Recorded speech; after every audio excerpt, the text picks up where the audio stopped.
30 வெள்ளி காசு குனையே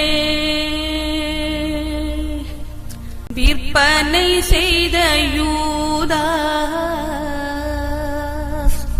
புத்தி கொடுத்ததற்கழுவேனோ அப்பொழுதே யூதர் ஜனம் அடந்து புலி போல் திரண்டு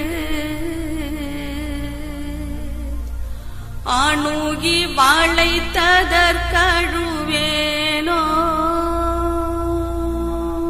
அம்மா மரியே, பாலூட்டி சீராட்டி தாளாட்டி வளர்த்த இயேசுவ இந்த நிலையில பார்க்கும்போது எவ்வளோ கஷ்டமா இருக்கும் உங்களுக்கு. அதுக்கு நாங்கள் தான் காரணம். மன்னிச்சிருங்கம்மா.